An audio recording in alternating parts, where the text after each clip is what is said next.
Hello and welcome to The Medley. I'm your host, Blake Crash Priddle. This week we're going to be speaking with a man of many talents, the co-creator of The Red Green Show, Rick Green. He has an extensive resume in the entertainment industry and beyond, and he's going to tell us the story of how it all came to be. Rick, it's good to have you on The Medley. Thank you very much for being with us this week. You're welcome. It's great to be here. Was working in the television and comedy industry always your ambition, or did you have other ambitions growing up?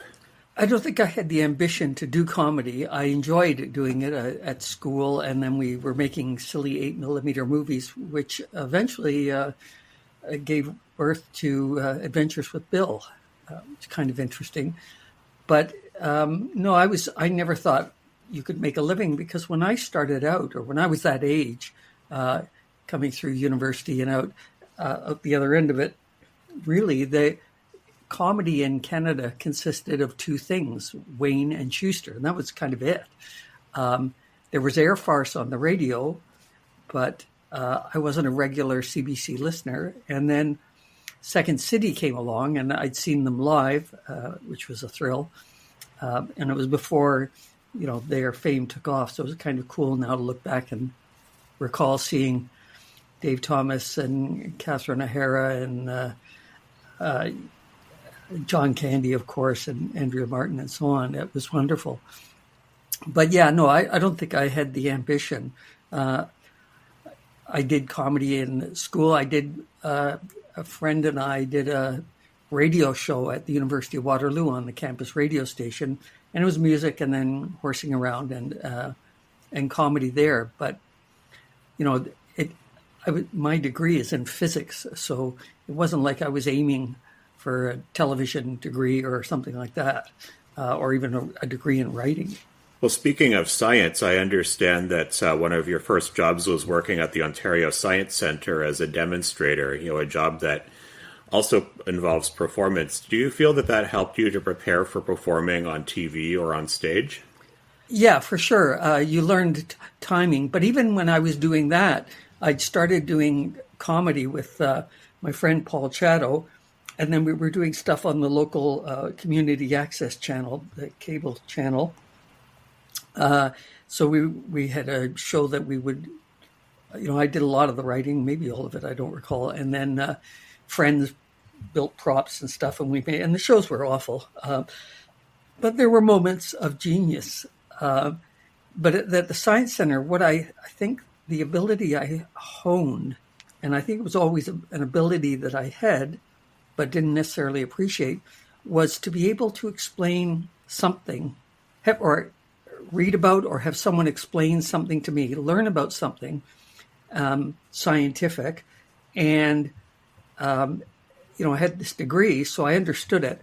But when other people tried to explain it to the general public, like anyone who didn't have a degree in science, people got confused and just thought, I'll never understand science, and so on. What I learned to do there was how to explain or develop the ability to explain things in a way that everybody could understand it. And so when I was doing a demonstration, I was in charge actually of the laser area, and we had this huge 40-foot long laser, one of the very first. I think it was at Expo 67 in Montreal. It was in the French Pavilion, and it ended up at the Science Center. And this thing put out 1,000 watts of power, which is, at the time, was the most powerful, when it was built, the most powerful laser. And by the time we got it, and by the time I got there around 75, 76, it was no longer the world's most powerful, but it was still impressive. Of course, I'd say this is 1,000 watts, and we would burn through a piece of fireproof brick. So I put down these gray sort of light bricks that you would line a kiln with for firing pottery. I'd set that in front of the beam where it was focused, and put a piece of wood, hold a stick behind it on the other side. And after about 4 seconds, the light had burned right through the fireproof brick and set fire to the board that I was holding in my hand, which just astounded people. And then when I said this is 1,000 watts, that is as much power as your hairdryer. I said, now that seems silly. I said, but it's basically the power of 10 100-watt lights. And if you've ever tried to unscrew a 100-watt light bulb when it's on, you know how hot the outside gets. Try and imagine how hot it is at the filament in the center. Now take 10 of those and squeeze them down into an pinhole size, and now you know why this burns through the brick. And of course, at that point, people were kind of stunned and wow. And Star Wars had come out and, and James Bond and stuff, so everybody thought they knew about lasers. And I said, the only thing preventing this from becoming a weapon is finding a holster big enough, because it was 40 feet long, right? And then I said, what you don't want is to have an enemy who has the ultimate counter weapon, a mirror, which got another laugh. And then I continued, we'll probably continue to kill each other with bullets for the foreseeable future. They're cheap. And that ability to explain things in familiar terms for people. And so that stood me well in later when we made the documentary ADD and Loving It, because we were taking on a pretty touchy topic. I don't know if there was a more controversial diagnosis at the time. It's so much has been done to bust through and answer all of the myths and the misinformation, some of it very deliberate misinformation about what it is. And there's been so much research in the past 10, 15 years. So the ability to take things that sound, well, with ADHD, with a laser, you could see me burning something. With talking about ADHD, it was too easy to think, well, these people just need to try harder, which is what I kept telling myself until I was diagnosed. And eventually realized, you know what, I'm trying as hard as I can, and it's not working. And it was up to a point, I had all sorts of success, 4 or 5 different TV series that ran for 4 or 5 seasons mostly. With Red Green went 15. So it was.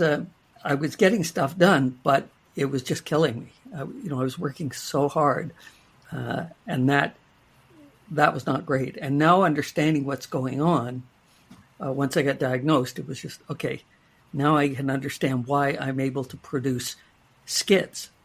But I couldn't write a sitcom. I could never really master that. And a screenplay was just beyond me. That's 6 months' work on a single project. Yeah, forget it. I'll go write 6 scenes for Red Green today.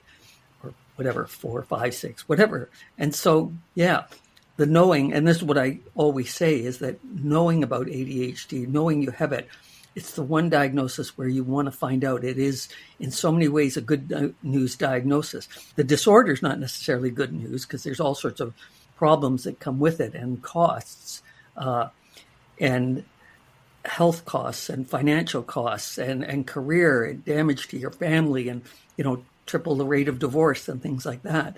But if you don't know what's going on, you have no understanding of why things keep going wrong. So that was the power of that documentary, was being able to translate it and have Patrick McKenna, who has no background in science. He came through the Second City system and then played Harold on the Red Green Show and other things as well. But having him, the two of us bouncing it back and forth, was great. We had Pat McKenna on the show previously, and he told me about that documentary as well as his diagnosis with ADHD.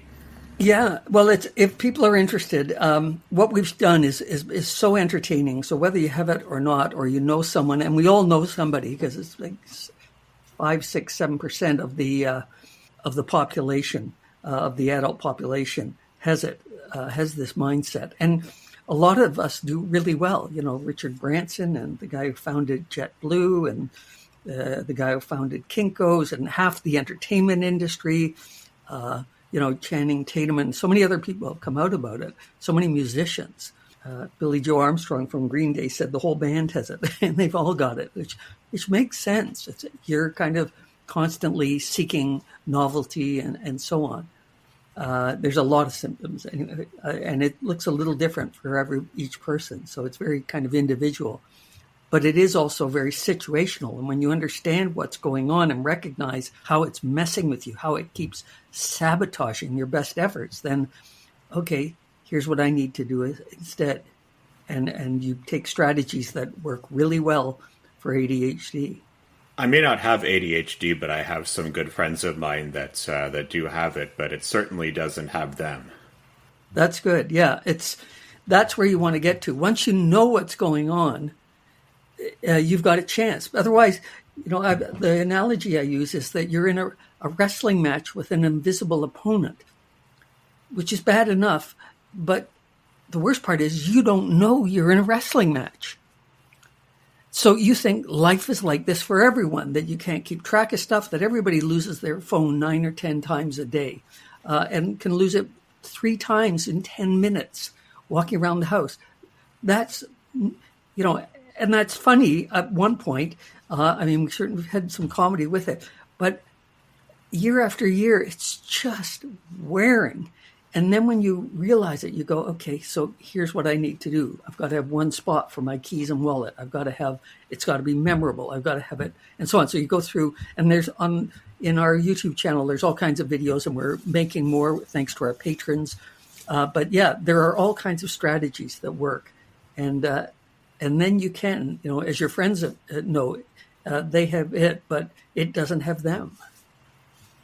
What's the name of that YouTube channel that you mentioned? Oh, yeah. So it's about Rick's ADHD, and it's called, strangely, Rick Has ADHD. Thank you for, I'm never good at those kind of things. But yeah, Rick Has ADHD. We put out a Friday Funnies. We've been doing it for 7 or 8 years. They're hilarious. There's videos, and I usually write a lovely little funny introduction or a poignant introduction to the Friday Funnies. They're free to subscribe to. And we're just in the process of changing things over. So it was called Rick Wants to Know, so rickwantstoKnow.com. But I think the website may now, if it isn't this week, it will be within the next little while, rickhas.adhd.com. And yeah, the Friday Funnies are a hoot. I think we've got 90,000 people subscribed, or no, it can't be that many. No, that's how many are subscribed to the channel. And then, 10,000 or something get the Friday Funnies.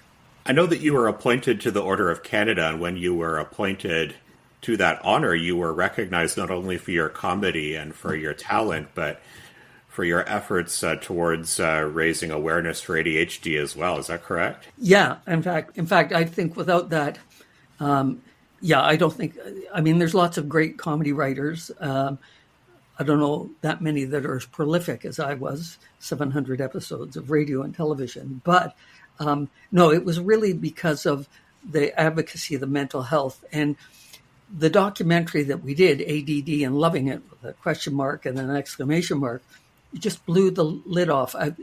Every expert I've talked to said it was a turning point, that their business tripled. It ran on PBS as one of those pledge programs, and it ran for, I think, 7 or 8 years. Now it's for free at the Rick Has ADHD channel. You can watch it through. And yeah, it's the difference it makes. Well, when the documentary first aired, I'll tell you a simple example. So we were making this documentary. We had no idea what we're doing in some level because we're not doctors. And this is a medical condition or a mental health issue. It can be. And many people describe it, once they get it handled, as a superpower. I don't know anyone else who's written as much as I have, as fast as I have. And when Steve and I started the Red Green Show, he said, I want to work with you because you're the only person that can keep up with me. So that was kind of cool. So the Order of Canada and the Order of Ontario, 2 of them, and a side order of Saskatchewan, I believe, comes with that. I don't know. Anyway, so so the documentary airs on Global Television, and God bless them for funding it. They knew there would be pushback because the documentary basically says it's real. That there's genes that have been identified, and brain scans show that we operate differently from other people, and thank God we do, because we can be very creative once we understand it. So the response was unbelievable. This was supposed to be a one-off documentary. My wife and I produced it. She was the editor on the Red Green Show for every episode but one, I think, the very first one. But after that, Ava took over and was the editor for all 15 seasons of it. So we produced this with Patrick and his wife Janice. And Janice I think, is in some ways the star of the show. Of the documentary. Because it's a love story of the two of them, and it's so funny, them together going through stories of what they went through. It's funny and darkly funny. So then the Monday after it aired on a Friday. Monday, Global Television calls and says, we don't know what to do with the response. We've never had so many people calling in wanting information. And they started forwarding all of this emailing and requests for help, which we knew was going to happen because the percentage of people, when we made that documentary, the percentage of people who were diagnosed, who had it and were undiagnosed, it was like 70, 80% probably. So you were diagnosed later in life with ADHD. Does that mean that you had some struggles as a child? Oh, yeah. I'm just in the process of making a video about my report cards because my mom saved them. So from kindergarten to grade 6, I had these report cards, and it's, in some ways it's hilarious. Ricky is fidgety. Little Ricky is Ricky this, needs to try harder. Rick's spelling is sloppy. Well, because we're in a rush, and that's not important. I have so much to say, so many ideas. I don't have time to make it neat. Right? There was a long list of, and I look at them now. It's like, well, there's the symptom list from the Diagnostic and Statistical Manual for ADHD. There's like 7 or 8 of the 18 common signs that the teachers have pointed out. And of course, back then, nobody knew what it was. Didn't really become ADHD, the title, until the 70s, mid 70s and late 70s. And it wasn't recognized in adults till we got into the 80s and 90s even. So, yeah, so nobody had a term for it, but it was all laid out there. And the thing that I think is so frustrating, medicine progresses as it does, and mental health and all of it progresses slowly but surely. So it's a lot better than it was in 1860, and 1714. Although here's the interesting thing: in 1798, Dr. Alexander Crichton, a Scottish doctor, listed basically the symptoms of ADHD, and he described these kids who didn't want to be troublemakers, but couldn't sit still, couldn't follow instructions, didn't seem to hear, tuned out, and so on. And then all through the 1800s, the same. There were doctors in Germany and elsewhere who were describing these symptoms of these kids that just didn't seem to behave. And by the time, I think 1902, it was called a defect of moral control. Maybe that was the later one. Anyway, at one point it was called a defect of moral control, and then it became minimal brain dysfunction, which sounds awful, but I thought about it and I thought, well, yeah, kind of that's what it is. The brain doesn't necessarily function smoothly. And yet it also, when I'm locked in, when I'm going, I'm so hyper-focused. I'm unstoppable at that point. So yeah, it's so interesting. I didn't finish the thought earlier, as I tend to do. It's late in the day, but when we made the documentary, this was going to be a one-off, and then we were going to go. I had a whole bunch of other comedy ideas I was going to do, but that response from people: "You've saved my life. My child is dreaming for the first time. God bless you. My parents saw your show and phoned and said, honey, we're so sorry that we dismissed it and mocked you," and so on. So we kind of took up this banner and just kept going, and it's still going. We took a break for 3 years, and now we're back again with Rick Has ADHD. And I'm glad to be back because it's joyful to make a difference for people. And I have to say, people with ADHD, a lot of them anyway, are pretty funny. And they're entertaining. And although some people are very quiet and more daydreamy, the talkative ones like myself get 3 of us going together, and it's a wall of sound. It's hilarious. Along with the Red Green Show, you are also a member of a comedy troupe called The Frantics, I believe it's called. Is that right? Yeah. So The Frantics, if you go to thefrantics.com, you'll see some of our stuff. We had a CBC radio series that ran for, 4 years, 5 years. We did a couple of albums. We had a 13-part 13 episode season, but it was so expensive they couldn't afford to do another. They could have, but we didn't. It's a long story, but yeah, it was called Four on the Floor, and it's for people who were watching TV in the mid '80s. It was there's a fellow in the States. I don't know if he's still broadcasting. Dr. Demento, comedy guy, and he plays all the best comedy, and he mentored Weird Al Yankovic and so on. And he said the Frantics are the funniest comedy troupe in the world who don't have a snake in their name. So to be told you're second to Monty Python is pretty cool. And there's one skit that we did that's gone immortal on Will Ferrell's Funny or Die, and it's called Her First Period. So probably not safe for work, but it's an example of what we did, and it was really interesting. So the Frantics was great. There was 4 of us. What I loved about it was we had very different skill sets. We're all funny. And when we wrote stuff, we would then bring it in and read. And every other show, every other troupe I've ever spoken to or heard of, or how they operated, Saturday Night Live, all the writers' rooms, nobody, if you had a script for Saturday Night Live or whatever, nobody else would rewrite it. Only you would. Well, with the Frantics, oh, give me that. I got some ideas for it. And there was no ego. So we just honed the stuff, and it went around. We had short skits that went 12, 13 drafts, and they got better each time. And then and then it's kind of lost the focus, but then you tighten it up and away it went. So that, what I learned there in doing that was just, I always want to work with other people because it's so much more interesting. I mean, I can go out and get my hockey stick and a ball and just take shots against the garage door, but it's a lot more fun to go out with 3 or 4 other people and play 2-on-2 or whatever, So it's just much more playful, and it's way less lonely to do that.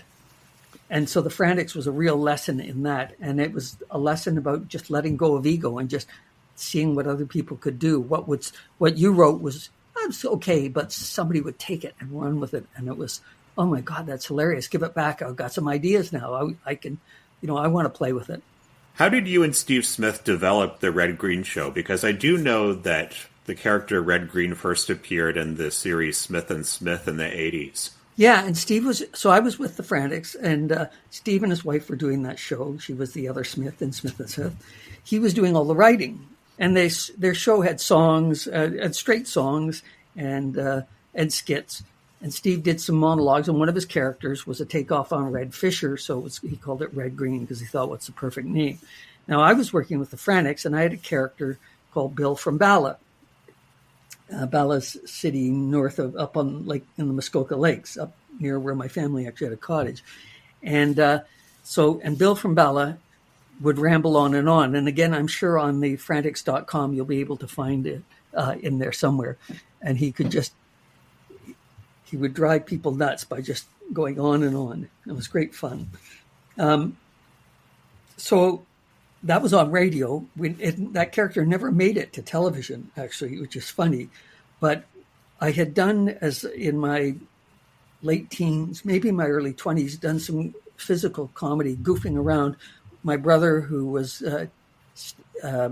ended up studying film for a while, and then ended up becoming a really awesome renovator. He's brilliant. But anyway, he would film. We would go out behind the cottage and just do physical comedy. I'd goof around, and he would film it. So when I showed Steve some of this stuff, he said, "Oh yeah, we got to have this because it's outdoors. And nobody back then. Well, I don't know. That's sweeping, but I don't recall anyone else doing pure physical comedy like that. It was basically silent comedy, except Steve narrated a bit. And so it was really unique. I wasn't trained as a clown, as a tumbler, as a stunt person, any of that. But I could make the movement funny. I could have fun with it. And so the character I did was Bill Smith. So there's where the confusion comes often for people. So, is it the Red and Green show because of Red and then Rick Green? No, it's Red Green, played by Steve Smith, and Bill Smith, played by Rick Green. Got it? No. So it was confusing.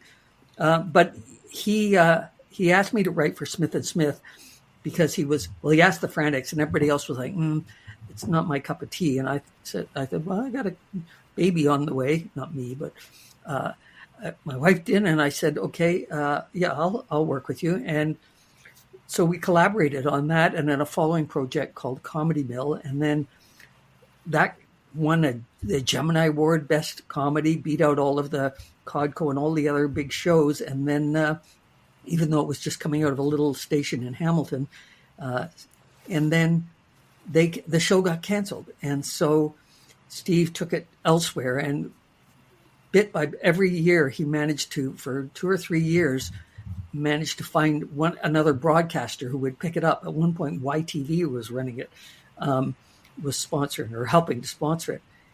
And then the CBC finally picked it up and it took off. But it was, for the first 3, maybe 4 seasons, the writing was just he and I. The Adventures with Bill, I directed. The studio stuff, they had a different Larry Schnurr was the director, and small crew, small cast. The Adventures with Bill was basically the 2 writers were there. That was Steve and I. The cast was there. That was Steve and I. The director and producer were there. That was me, and then Steve was the producer. And then we had a camera person, a camera assistant who did anything that needed doing. And then we had our props, costume, catering, location manager, transportation. All of that was one woman, Sandy Richardson, and that was it. So there were 5 of us out there doing this goofiness. Now, as the seasons went on, of course, the budget increased. Once we were on CBC, we were able to have a bigger crew. Sometimes we were out there with 2 cameras for the handyman corners. And we basically, the show, I think we've talked a little bit about it since then, and even at the time, but I realized what we were doing was trying to make each other laugh, which is what the Frantics was about, was trying to get the other guys to laugh. And so if I could make Steve laugh or he could make me laugh, it's golden, right? And so we were writing for each other. There was no one saying, you need women in the show. The host can't have a beard. There's no show on television where a host has a beard. So it's like, yeah, we're doing that anyway. So what? And part of the reason was the budget to begin with was so small. The network kind of, what was Steve's joke about? They gave us enough money to do something, but not enough like they felt like they had the right to offer any suggestions or notes. And of course it caught on because it wasn't trying to please everybody. And there was no, there was a conscious decision not to have women on the show because as a woman professor actually said, it's a great idea because we know how you behave when we're around. And, we didn't want to be doing wife jokes and things like that. Rodney Dangerfield does those well, but so that was it. And it kind of organically grew. And then eventually you had, Gordon Pinsent and Graham Greene and other people wanting to be part of the show. It was just pretty awesome.